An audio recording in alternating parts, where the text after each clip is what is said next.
Hi friends, welcome back. Today we will be talking about secondary dominants, what they are, how they work, and how you can use them in your hymn playing.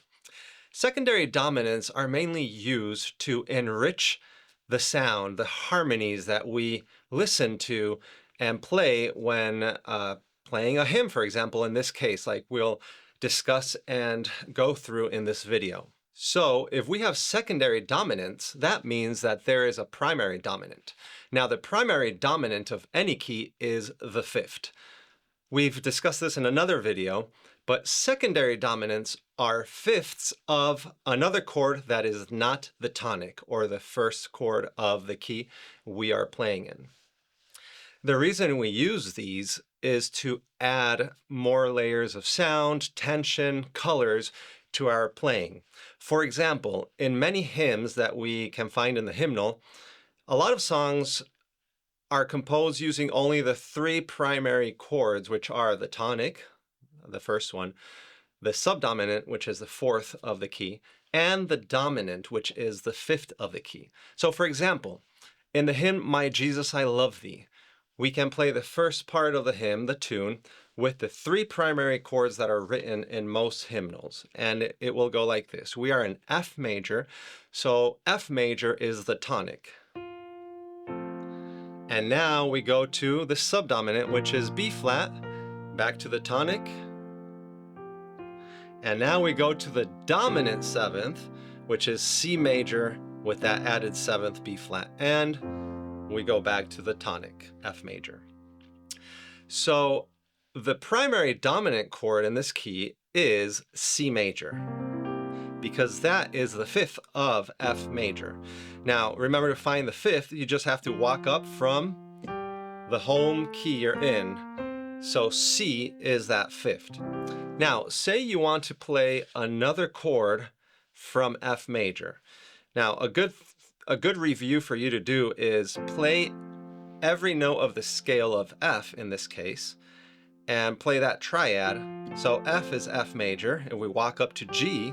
G is G minor, because in the key of F, we have B flat. So it's good to review our scales, and whatever hymn you're playing, make sure you review the scale of the key it's in so that you have that fresh if you need to. Following that, the third of the scale of F is A, so this is an A minor chord. The fourth, the subdominant, is B flat, and that's a major. The fifth is C major. The sixth is D minor, and then the seventh will be a diminished chord. So this rule applies to any major diatonic key that you choose to play in. So let's say that your target chord is a D minor. You're playing My Jesus, I Love Thee, and say you want to throw in a D minor chord like here. This is where secondary dominants can play an important role that will add more color and texture to your playing. So for example, if we find the fifth of D minor, which one is it? Well, D minor. Let's go up 5 steps. It will be A major. A major has a C sharp in it. Now that's not part of the key of F major. So secondary dominants are chords that are borrowed from other keys that are not part of the key you're playing in. So in this case, A major is borrowed from A major or another key that has the A major chord. Now, A major is the dominant of D minor, so that's how it works. It fits in perfectly as you transition to the D minor. Secondary dominants tonicize momentarily the chord you want to get to. So if you throw in this A major to land on D minor, suddenly D minor feels like a rather pretty important chord. So let's try throwing in two secondary dominant chords in this first part of My Jesus, I Love Thee. We already talked about one. Let's say you want to go to D minor in 2 more beats, so you can walk down to A major, and A major will take you to D minor. Now we follow how the hymn is written. it takes us to the dominant seventh of the key we're playing in. But let's avoid that for one moment. Instead of going to the dominant directly, let's find what the dominant is of the dominant. Does that make sense? The 5 of the 5. The 5 of the 5 is one of the most common secondary dominants that you can find in music. So the dominant of F major is C major. Which is the dominant of C major then? Let's walk up. From C, we walk up 5 steps and we're on G. So it's G major. That takes you to C major, and C major takes you to F. So let's see how that works in My Jesus, I Love Thee.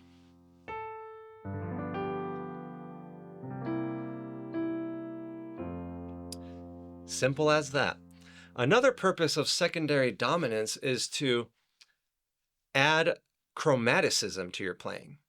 So if you're not familiar with that term, chromaticism comes from the chromatic scale. A chromatic scale is when you play every single note without skipping one at all. So you're playing white and black keys without skipping a single one. That is a chromatic scale. So if you use secondary dominance in this first part of My Jesus, I Love Thee, this inner chromatic line can sound something like this.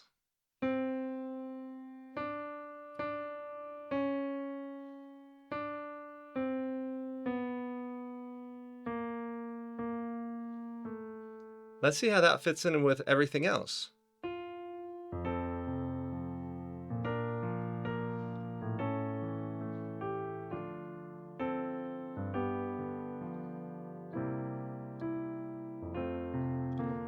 And etc. You can keep exploring secondary dominance in this hymn. Now, if we use them as much as we can, it can probably become a little too dense or too repetitive, like if you're adding too much flavor to your food, too much salt, for example. But let's see, let's just for the purpose of this video of discussing secondary dominance, let's see where else you could add them. Let's go to the My Gracious Redeemer. This is how it's written in the hymnal. All right, so you can easily just walk down parallel thirds or tenths, however you want to call them. But let's see if you add some secondary dominance in that little phrase. Here, let's say you want to go to G minor later, so let's do the dominant of G minor, which is D. And the next one you'll go after that is C. So let's see, the dominant of C is G. You can do that, for example. So in those two measures, My Gracious Redeemer, we can add 2 more secondary dominants if you so please, like this.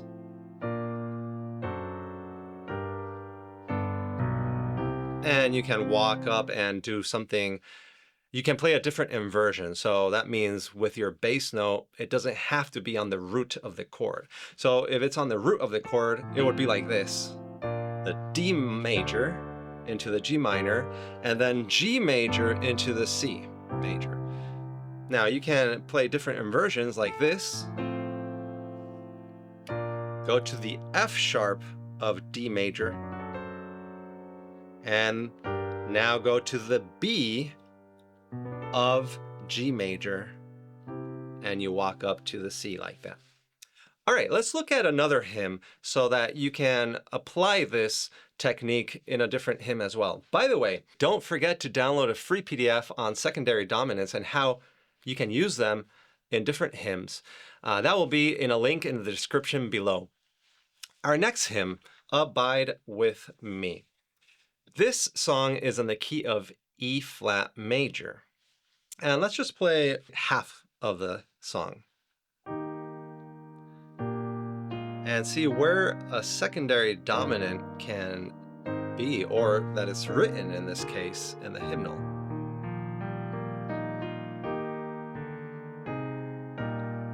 Remember, secondary dominants are not part of the key. Here we come. So in that second to last chord, I played an A natural. An A natural is not part of the key of E flat major. So remember, whatever key you're playing in, you want to just quickly review the scale to make sure that you have it fresh in your head and you know how many flats or sharps are in that key. So secondary dominants are not part of the key you're playing in. They serve as the fifth to a target chord that you want to reach. So in that first half, we only have a secondary dominant chord written right before the half of the song,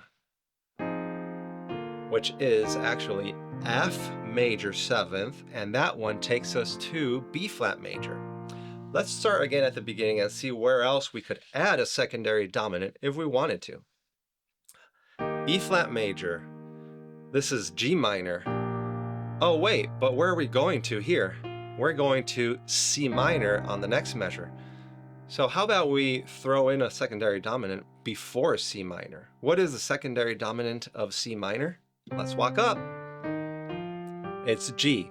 Now remember, something very important, secondary dominants are always major chords. So it's a G major, and that builds the necessary tension to make us resolve, or want us to resolve. We don't always have to resolve, but takes us to resolve to the C minor. So let's see how that sounds.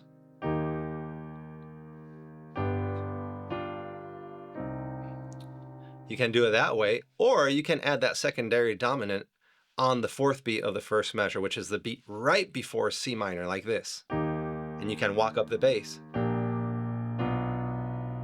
You get to choose what you'd like. Next up, we go from E flat to the fourth of the key, which is A flat. But hold on, let's see if we can throw in another secondary dominant. What is the fifth of A flat? 1, 2, 3, 4, 5. So E flat major is the fifth of A flat. But you might be thinking, hey, E flat is part of the key we're in, so why is that a secondary dominant? Well, hold on, if you throw in a seventh interval to make it a dominant seventh chord, that's not in the key of E flat major, because the key of E flat major has a D natural, not a D flat. So by adding that D flat, you create an extra tension here. So we just came from right here, E flat. Kind of leads you into that next chord a little more smoother, or makes it slightly more interesting, if you will. Okay, let's see where else we can do one. Here, you can do the same one because we're going to A flat.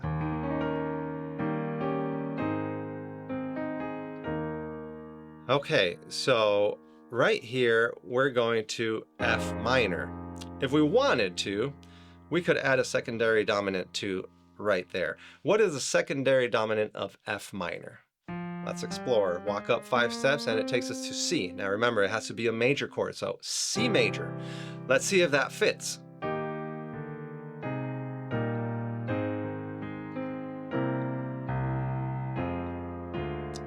Not bad. So secondary dominants can add a lot of more interest in your harmonies, in your overall playing. Feel free to add as many as you'd like, especially when you're practicing and trying to learn more about them and where they can fit.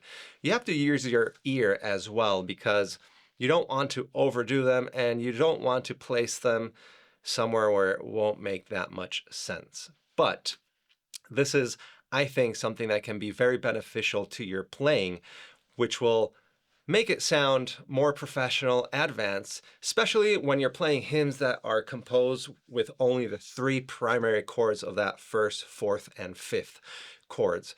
Because by adding secondary dominants like we did in the first hymn, we're already almost duplicating the amount of chords we're playing,